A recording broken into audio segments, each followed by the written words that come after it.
Bien, amados hermanos, el 17 de diciembre fue el último día que estudiamos el libro de Génesis. Así que hoy, hermanos, vamos a retomar nuestro estudio en el capítulo 8 del libro de Génesis. Vamos a estudiar del versículo 1 al versículo 5. Quiero que recuerden, hermanos, que estamos en la tercera sección del libro. Es la sección que habla de la historia familiar de Noé. Va desde el capítulo 6, versículo 9, hasta el capítulo 9, versículo 29. E incluye dos historias: la historia del diluvio universal y la historia del pecado de Noé y de su hijo. En esta sección lo que estamos viendo es la siguiente enseñanza central. Esta es nuestra proposición. Esta sección, o sea, la tercera sección del libro de Génesis, nos enseña, hermanos, que Dios justa y soberanamente juzga a los impíos, pero con igual justicia y soberanía salva a los elegidos, a los justos. También soberanamente preserva la creación y fielmente, y esa es la palabra que voy a estar enfatizando esta mañana, fielmente prosigue con su plan de redención y restauración de su reino. Hermanos, y al aprender esto, Dios quiere, hermanos, que vengamos al arrepentimiento, que nos arrepintamos de nuestro pecado y que le demos la gloria a Él como único Dios. ¿Por qué, hermanos? Porque Él quiere que nosotros participemos con Él en su plan de redención y restauración. Él quiere que seamos herederos suyos de su reino. Por eso Él nos está mostrando estas cosas, hermanos. Dios justa y soberanamente juzga a los impíos, también salva a los justos, preserva su creación y prosigue con su plan de redención y restauración. El bosquejo que estamos viendo, hermanos, esto nos sirve de recordatorio. Comienza ahí con un resumen introductorio en Génesis 6 del 9 al 12. Después un primer discurso: he decidido el fin, del versículo 13 al 22, capítulo 6. Un segundo discurso: entren al arca, en el capítulo 7, versículo del 1 al 10. El diluvio comienza del versículo 11 al 16 del capítulo 7. El diluvio crece o triunfa en el capítulo 7, del versículo 17 al 24. Y ahí, a la mitad de todo, lo más enfatizado, lo más relevante es: Dios se acordó de Noé, en Génesis capítulo 8, versículo 1.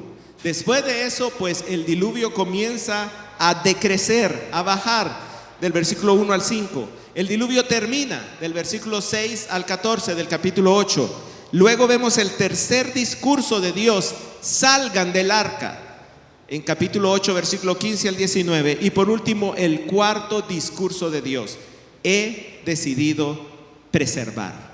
Del versículo 20 del capítulo 8 al versículo 17 del capítulo 9. Después viene una conclusión ahí al final en el capítulo 9, versículo 18 y 19. Repasando, hermanos, brevemente lo que hemos visto en esta maravillosa sección, el resumen introductorio, hermanos, y este es un repaso, nos muestra el gran contraste que hay entre las consecuencias de la maldad de la humanidad y de la gracia especial de Dios. Hay una diferencia abismal entre lo que trae la maldad del hombre y lo que trae la gracia salvífica de Dios. La maldad del hombre trae más maldad. Y esa maldad abundante y excesiva trae corrupción, la corrupción espiritual del hombre. Pero a los ojos de Dios también es corrupción de todo lo que rodea al hombre, corrupción de la tierra. Y esta corrupción se manifiesta principalmente en violencia. Dios soporta esta situación pacientemente por un tiempo que Él establece, hasta que se cumple ese tiempo, y Dios pone fin a su paciencia y derrama ira y juicio. Esas son las consecuencias de nuestra maldad. Eso es lo que produce el pecado. Por otro lado, la gracia especial de Dios, en primer lugar, trae el regalo de la fe. De la fe para que la persona pueda creer en lo que Dios ha dicho. Y por medio de esa fe, esa persona es justificada, santificada, reconciliada con Dios para que pueda tener comunión con Él, y es hecha partícipe en el plan de Dios para su reino. Otra cosa que observamos en ese resumen introductorio es la gran diferencia que hay entre una aplastante mayoría de la humanidad rebelde, enemiga de Dios, pecadora, y el pequeño remanente al que Dios salva y por medio del cual Dios lleva adelante su plan. En el caso de Génesis, el pequeño remanente fue Noé con su familia, 8 personas en total. Luego de ese resumen, lo que vimos fue los 2 discursos de Dios a Noé. En el primer discurso, Dios le comunicó a Noé cuál era su plan. Dios le dijo: he decidido poner el fin a toda carne por medio de un diluvio. Pero le ordenó a Noé: construye un arca, y le dio todas las especificaciones para que en esa arca preserves tu vida, la de tu familia y la de los animales. En el segundo discurso, Dios le comunicó a Noé que el tiempo se había cumplido, ha llegado el fin. El tiempo se cumplió, 7 días más y el diluvio comenzará. Entra ya en el arca. Y reflexionando sobre estos 2 discursos, les decía, hermanos, que la Biblia nos comprueba que Dios siempre ha comunicado su plan a la humanidad. La humanidad no ha estado sin advertencia. La humanidad ha sido advertida desde el inicio. Dios ha advertido lo que va a hacer. Pero la humanidad rechaza, la gran mayoría rechaza la advertencia de Dios. No procede al arrepentimiento. Menosprecia la paciencia y la bondad de Dios, como dice Romanos. Y solo unos pocos, el remanente, escucha, cree, obedece y es rescatado por Dios. También, hermanos, les decía cuando estábamos estudiando estos 2 discursos que vemos que Dios soberanamente escoge tanto el medio de destrucción como el medio de salvación. Él decidió, la destrucción va a ser por un diluvio, y Él mismo decidió, la salvación va a ser por medio de un arca. Después de eso, hermanos, en el último mensaje vimos la primera mitad de la historia del diluvio. La primera mitad es cuando el diluvio comienza y cuando el diluvio crece y prevalece. Y lo que podemos decir, hermanos, es que el diluvio comenzó violentamente, creció, prevaleció y cumplió su propósito: el exterminio de todo ser viviente. Fue un diluvio triunfante. El diluvio nos muestra que el juicio de Dios triunfó, que lo que Dios dijo que haría se cumplió justo como Él dijo que lo haría. Por medio del diluvio, Él exterminó a todo ser viviente, desde el hombre hasta el animal. Así que hoy, antes de comenzar con Génesis 8:1, quiero que enfaticemos algunas cosas acerca del diluvio, hermanos. Quiero que utilicen su imaginación en todo este mensaje. El diluvio fue un imponente, poderoso despliegue del poder infinito y de la ira temible y terrible de Dios. Un imponente e impactante despliegue de poder y de ira de Dios.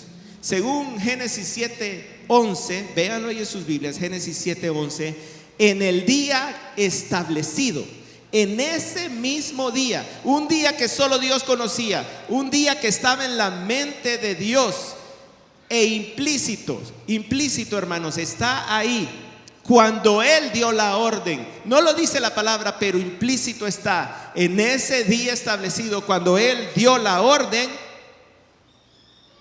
las fuentes del abismo se rompieron. y las compuertas de los cielos fueron abiertas. Así describe la palabra del Señor este imponente despliegue de la gloria del Señor. La expresión, hermanos, ahí se rompieron o fueron rotas, se puede traducir como que estallaron, se rasgaron, se reventaron por una inmensa presión interna.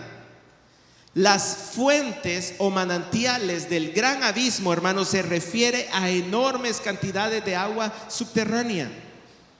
Abismo, hermanos, tiene ese sentido en el idioma original, un océano subterráneo. Así que cuando el texto de la palabra del Señor dice que todas las fuentes o los manantiales del abismo se rompieron, está hablando de una violenta ruptura. La corteza terrestre desde lo más profundo estalló con gran fuerza y todo ese océano de agua subterránea salió disparado para arriba. Y seguramente no solo agua, también magma, o sea, roca fundida, otros materiales, fuego, todo lo que hay debajo de la superficie de la tierra salió para arriba e inundó todo el planeta Tierra. Algunos científicos cristianos lo describen como movimientos geológicos de gran magnitud, o sea, terremotos, sismos, tsunamis enormes.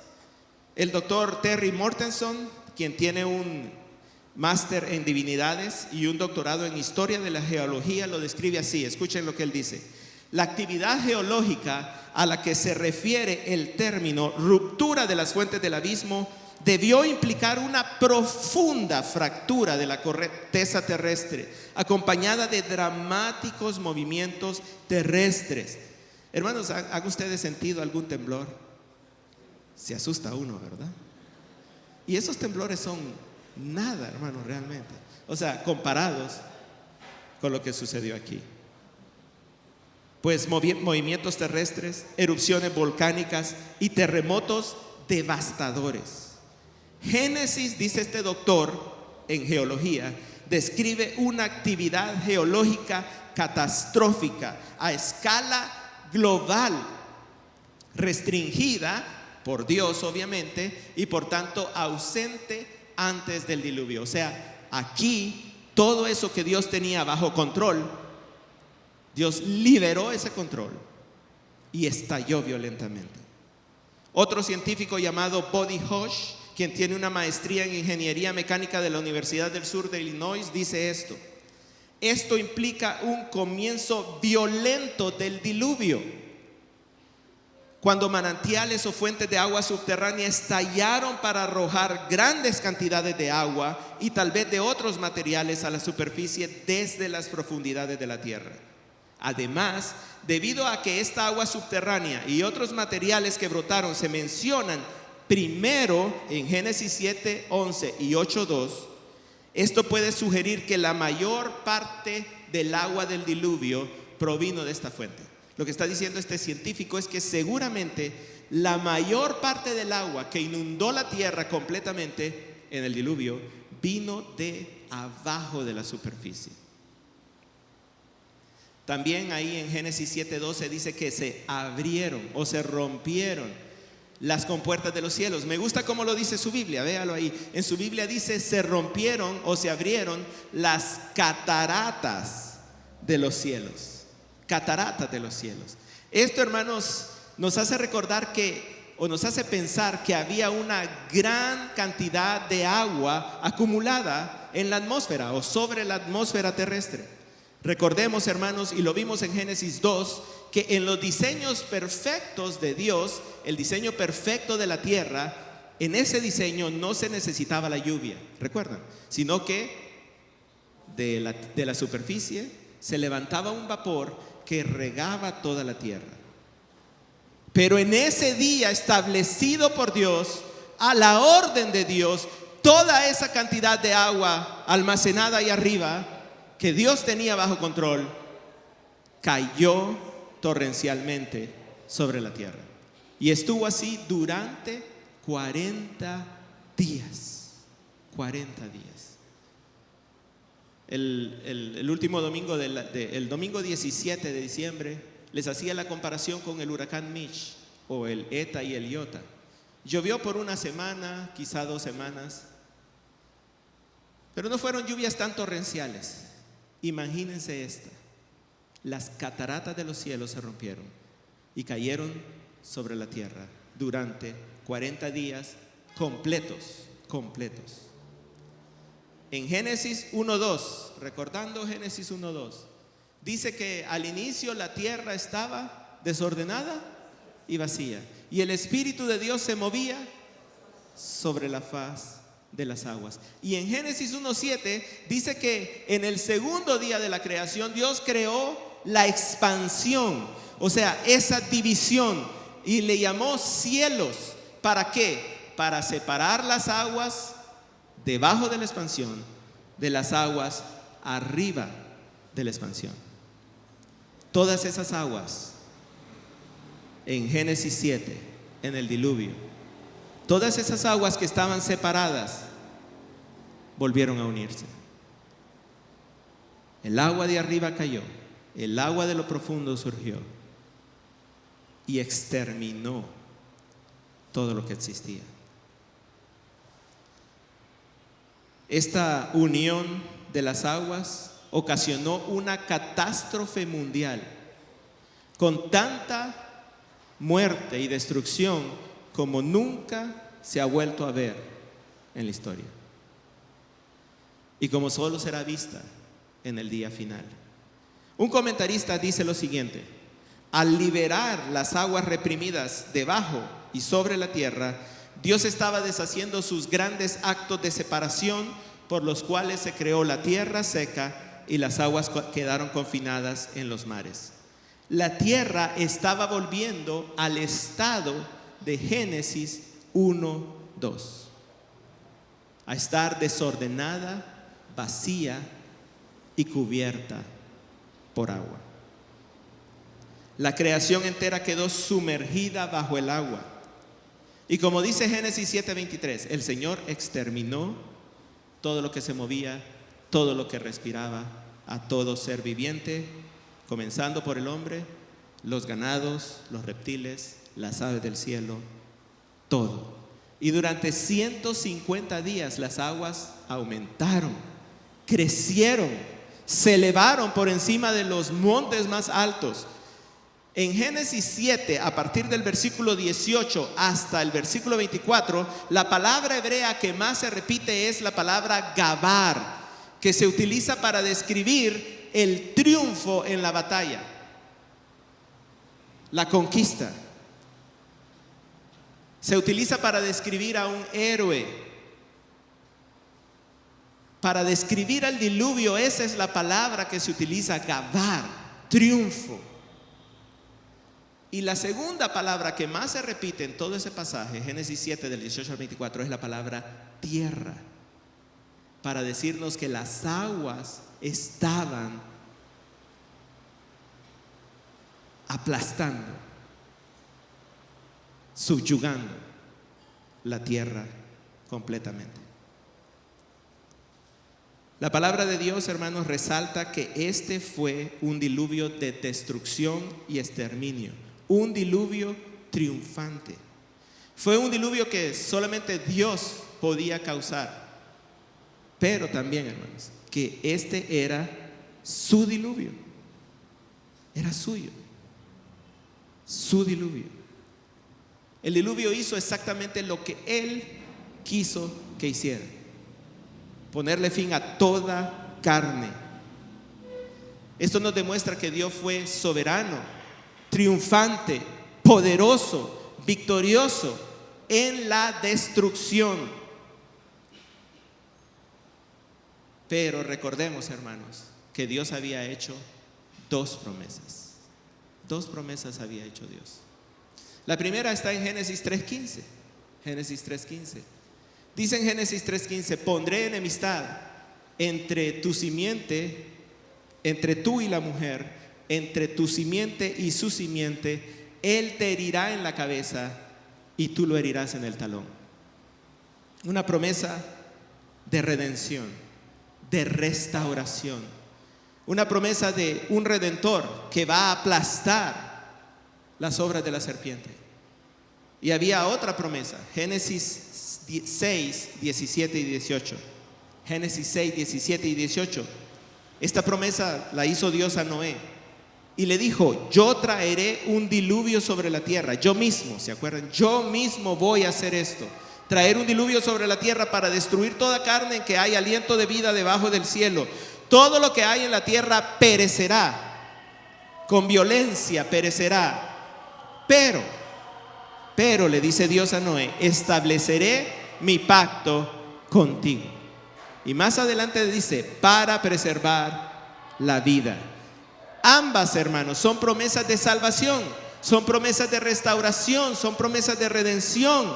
En estas promesas, hermanos, lo que Dios implica es que Él va a restaurar el orden, Él va a restaurar la vida, Él va a restaurar la creación, Él va a restaurar su reino.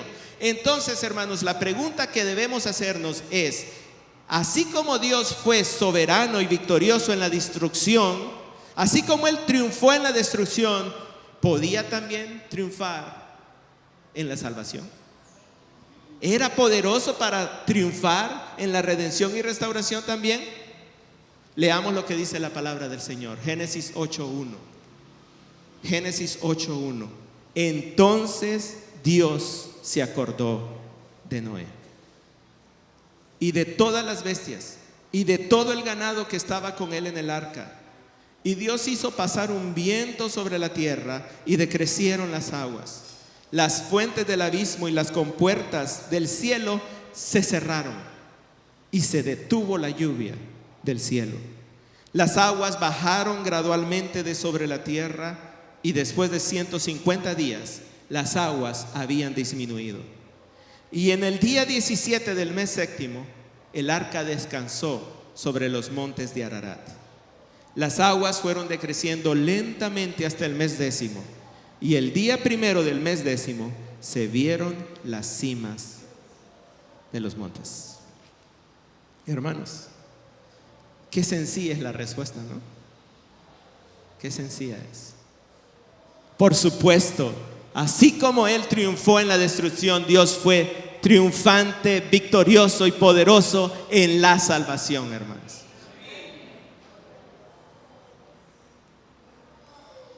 En un momento preestablecido, e implícita está la idea, a la orden de Dios también, a la orden de Dios también.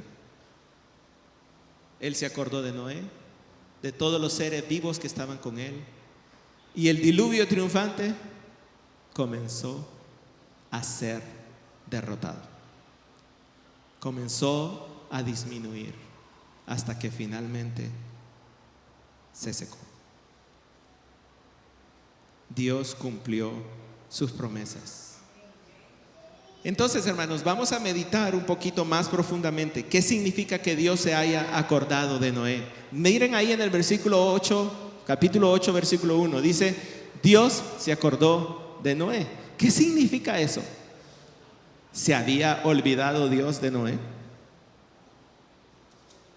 Hermanos, ¿se le había olvidado? ¿Puede Dios olvidar a alguien o algo? En algunas partes de la Biblia dice que Dios se olvida de nuestro pecado, y me acaban de decir que no. Entonces, ¿Dios no se olvida de su pecado? ¿Sí o no? En muchas partes de la Biblia dice que Dios se acuerda de personas como Noé. Entonces, ¿puede Dios acordarse y olvidarse de personas o de cosas? La respuesta, hermanos, es sí, pero no de la misma forma que nosotros nos acordamos y olvidamos de las personas y de las cosas. Sí puede, pero no de la misma forma. Vamos entonces a explicar eso, vamos a hablar bastante de eso.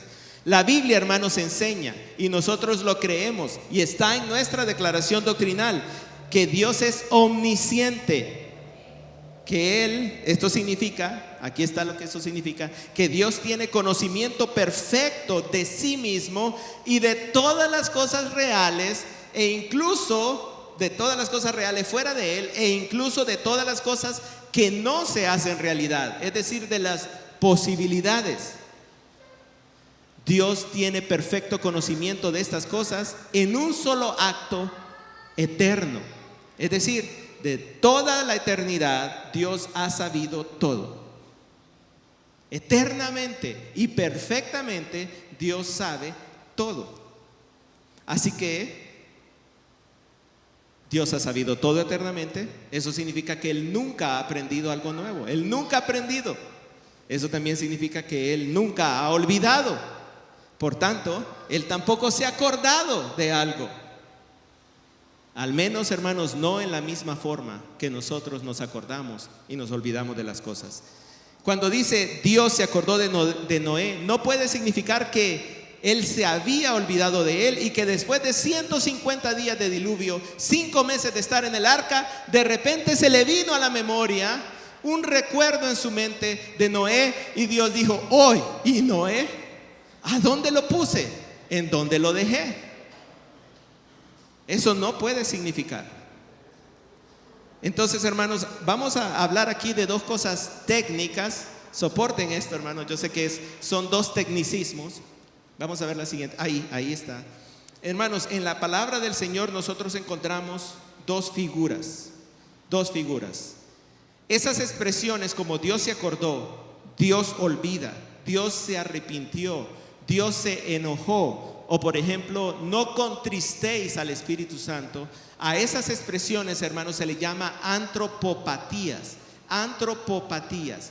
Que eso, hermanos, es una forma figurativa y simbólica de atribuirle emociones humanas, porque nosotros nos enojamos, nosotros nos ponemos tristes, nosotros nos arrepentimos, nosotros olvidamos, nosotros recordamos. Es atribuirle esas emociones a Dios.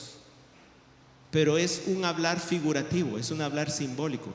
También, hermanos, están los antropomorfismos. Esos son las expresiones como la mano de Dios, los ojos de Dios, los pies de Dios. Esa es otra forma figurativa y simbólica de hablar, atribuyéndole a Dios cuerpo o partes del cuerpo. Sabemos que Dios es espíritu, pero la Biblia dice la mano de Dios, los ojos de Dios. Entonces, hermanos, estas figuras o estos símbolos, hermanos, lo que hacen es, en un lenguaje simbólico, nos están enseñando verdades acerca de Dios. Verdades acerca de Dios. Cuando habla la Biblia, por ejemplo, de la mano de Dios, acabamos de cantar: Él me sostendrá, con su mano me guiará. La mano de Dios habla del poder de Dios. A eso se refiere. No nos imaginemos una mano con 5 dedos. Imaginemos el poder de Dios. Cuando la Biblia dice Dios se acordó, cuando la Biblia dice Dios se acordó de Noé, nos está enseñando esto, hermanos, que Dios es fiel. Eso es lo que nos está diciendo, hermanos. Nos está diciendo que Dios es fiel a su pacto, es fiel a sus promesas y es fiel a su compañero de pacto. O sea, es fiel a su promesa y es fiel a aquella persona que le hizo la promesa. Cuando la Biblia dice que Dios se acordó de Noé, no tiene nada que ver con su memoria. No está hablando de la memoria de Dios, no está hablando de los recuerdos de Dios, está hablando de la fidelidad de Dios. Está diciendo, Dios se acordó de Noé, tiene que ver con un acto suyo a favor de alguien, basado en la fidelidad de Dios a su promesa. Eso significa. Dios se acordó de Noé significa que debido a la promesa que hizo, cuando llegó el tiempo predeterminado, el tiempo que Dios escogió, cuando llegó ese tiempo, Dios fue fiel. Actuó a favor de Noé. Tuvo consideración de él. Un comentarista dice lo siguiente: A diferencia del idioma español, en el cual se acordó, se refiere a un recuerdo mental que supone un olvido previo, obvio, ¿verdad? Cuando decimos me acordé, se supone que primero me olvidé. ¿Ok? Eso es en nuestro idioma. Pero en hebreo, y especialmente cuando se hace referencia a Dios, significa actuar sobre la base de un compromiso previo. Entiéndase, promesa. Actuar con base en una promesa a favor de un compañero de pacto, un compañero de promesa. Al actuar sobre la base de sus promesas previas a Noé, Dios se mostró a sí mismo como participante digno de confianza en el pacto. Eso es lo que está diciendo, hermanos. Dios fue digno de confianza, es fiel a sus promesas y a sus pactos. Hermanos, en los pactos siempre hay dos partes. La parte fiel siempre es Dios, aun cuando nosotros somos los infieles. Nosotros los creyentes, los que creemos en el Señor Jesucristo, los hijos de Dios, somos infieles, pero Él es fiel. En 2 Timoteo 2:11 dice, palabra fiel es esta: si somos infieles, Él permanece fiel. ¿Por qué?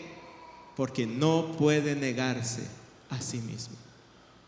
En Hebreos 10:23 dice, mantengamos firme nuestra profesión, firme la esperanza que profesamos. ¿Por qué? Porque fiel es quien hizo la promesa, porque fiel es Dios. Así que, hermanos, Dios se acordó de Noé significa que Dios fue fiel a su promesa, y basado en su promesa, Dios tuvo consideración de Noé y Dios actuó a favor de Noé. Noé era su compañero de pacto, podríamos decir ahí. A él le hizo la promesa. ¿Y cómo lo hizo? Bueno, calmó la tempestad, calmó el diluvio, derrotó a su propio diluvio. ¿Cómo lo hizo? Miren el versículo 1, sencillo. Dice el versículo 1 en el capítulo 8 que Dios hizo pasar un viento sobre la tierra y las aguas decrecieron.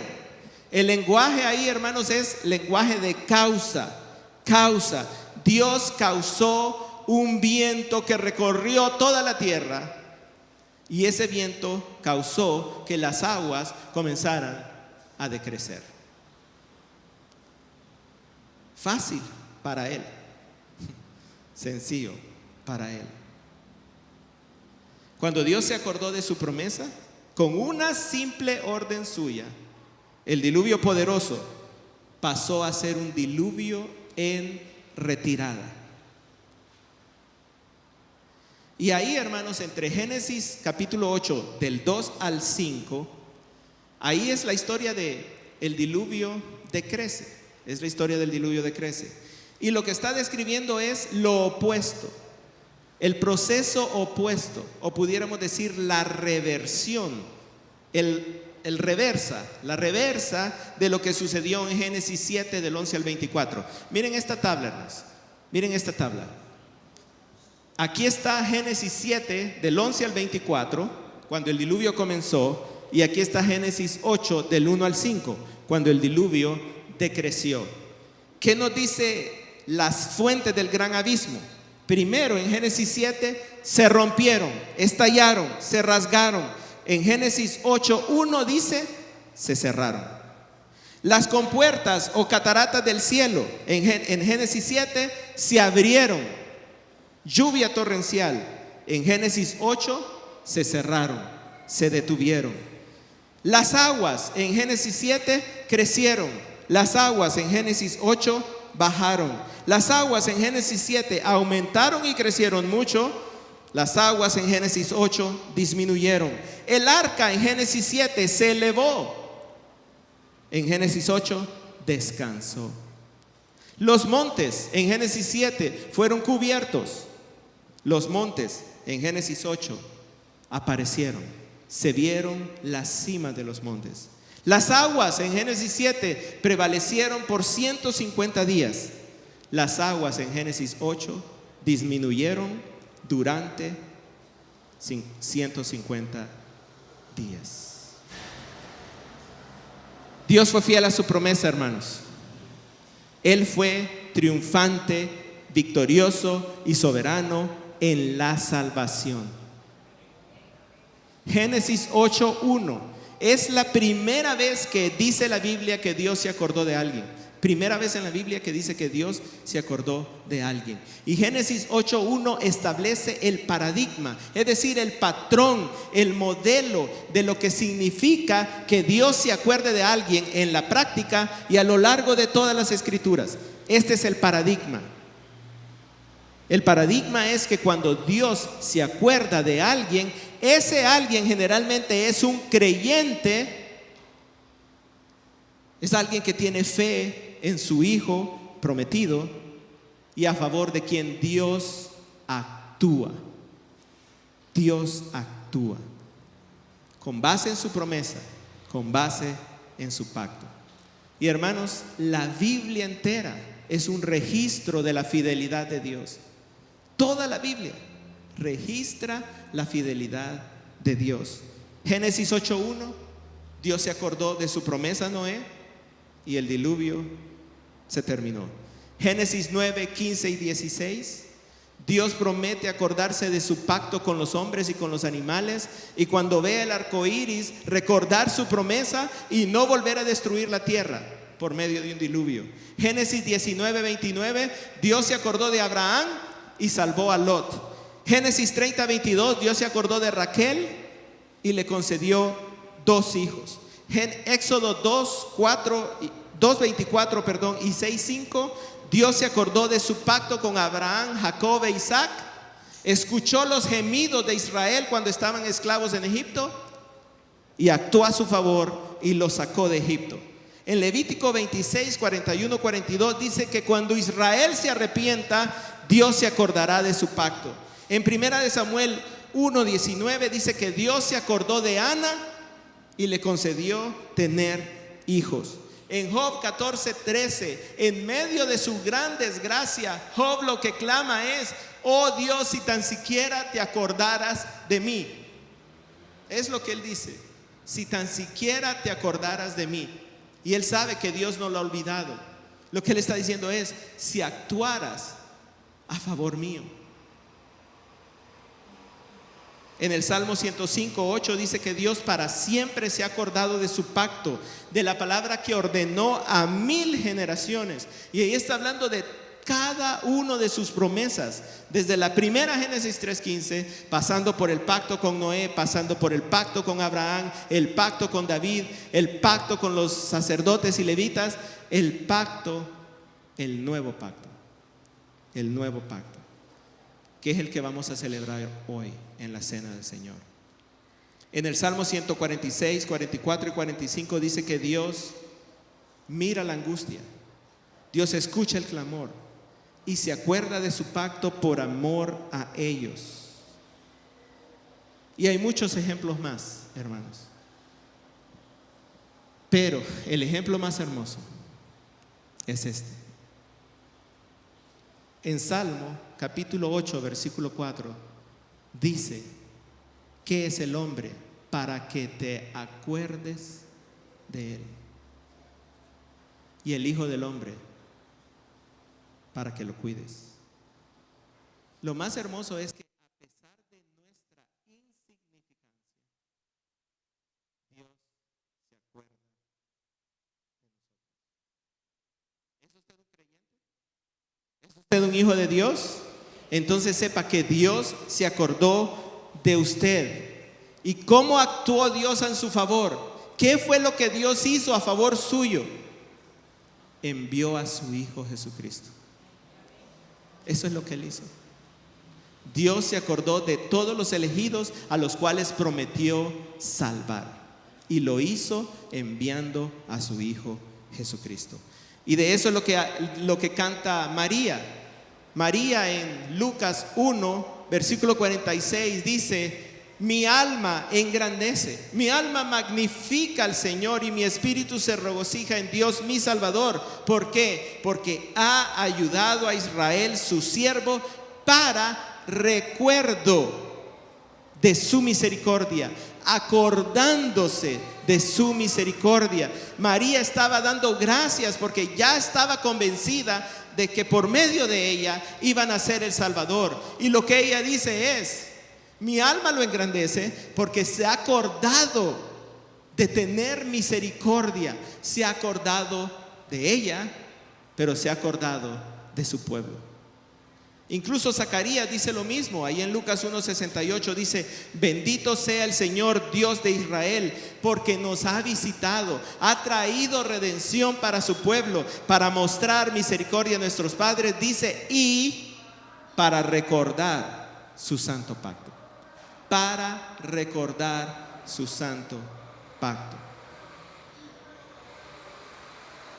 Hermanos, Dios se acordó de Noé, Dios se acordó de Abraham, Dios se acordó de Jacob, de Isaac, del pueblo de Israel. Dios se acordó de María, Dios se acordó de Zacarías, Dios se acordó de su pueblo, Dios se acordó de cada uno de nosotros, los que creemos en el Señor Jesucristo.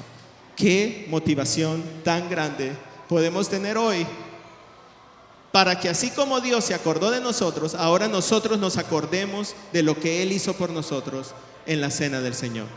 Amén. Vamos a recordar lo que Jesucristo hizo por nosotros. Voy a pedir al grupo que pase adelante y vamos a recordar en la cena del Señor.